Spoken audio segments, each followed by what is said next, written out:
Hey everyone, welcome back to Corporate Decoder. Today we're diving into venture lending and leasing IS annual report, and let me tell you, it's less thrilling venture and more slowly deflating loan portfolio. But hey, somebody has to keep tabs on these things, right? Let's get started.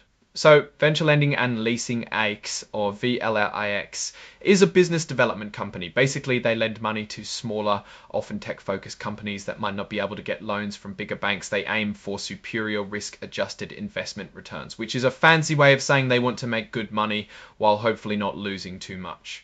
The problem is they're winding down their operations. Back in 2022, the company decided to stop making new loan commitments, except for some follow-up investments. Now they're just collecting on their existing loans and handing the money back to their investors. Their plan is to completely dissolve by the end of 2028, so it's a company in slow motion liquidation. Of course, there are risks involved. For example, they rely heavily on their management's expertise. Also, their investments are illiquid, meaning they can't easily sell them if they need to. There's also competition because many other funds are trying to do the same thing.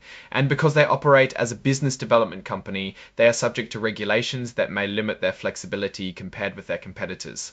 Here's something that might sting some investors. Because of how the fund operates, some members might have to pay taxes on fund expenses, even if they don't receive any actual money from the fund. It's like being charged for something you didn't get and you still have to pay taxes on it. Like any modern business, they face cybersecurity risks. A successful attack could lead to financial losses, disrupt operations, and expose sensitive information. And then there's always the looming threat of climate change, natural disasters, and public health crises that could impact their portfolio companies. The company may also be affected by other risks, including international investments and trade policy changes with China that may impose costs to portfolio companies, therefore having a negative effect on the fund. The company must liquidate its assets by the end of 2028, and the liquidation process might not be completed for a significant period after the fund's dissolution. In addition, it is possible that the shareholders would bear any expenses attendant to the liquidation of such assets if certain of the fund's assets are not liquidated. The use of leverage increases investment risk. Their loans are also subject to covenants, limiting their ability to take certain actions. If the fund is unable to service the borrowings, the fund may risk the loss of such pledged assets.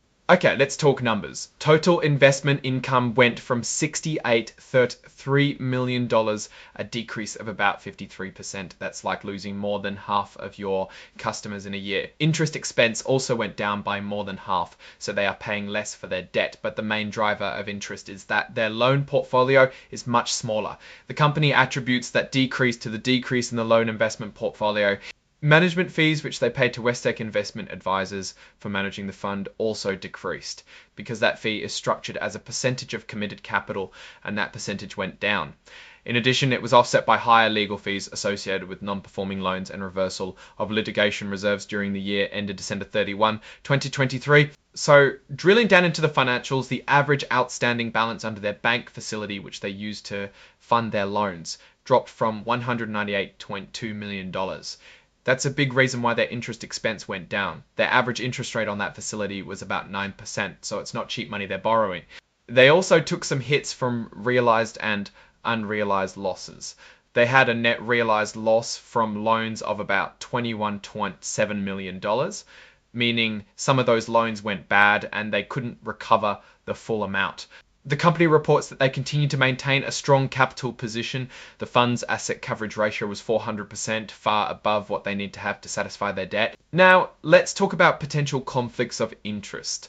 The manager, Westec Investment Advisors, also manages other funds, including Fund X, and has in the past managed Fund the 8th. This presents the possibility that opportunities are seeking exemptive relief from the SEC. Designed to ensure a fair split of investment opportunities while seeking exemptive relief from the SEC.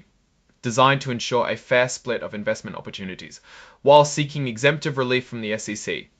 Designed to ensure a fair split of investment opportunities. One conflict of interest is related to valuation. The manager, which gets paid more if the fund performs well, is responsible for valuing the fund's assets. The fund also does not intend to engage an independent valuation agent to value its assets, and therefore is entirely reliant upon the manager and its delegates for valuing the assets. This could create an incentive to inflate the value of those assets, which is an inherent conflict of interest. The good news is that cybersecurity risks are being managed and risks and incidents, if any, are reviewed by the fund's board of directors according to the report. So perhaps they are on top of these. It's also worth knowing the key people, which are David Warnick, President and Chief Executive Officer, and Jared Thiar, the CFO. But as we mentioned, these are executives from their management team, Westech Investment Advisors LLC, so the same people are running the show in the winding down phase. One last interesting detail.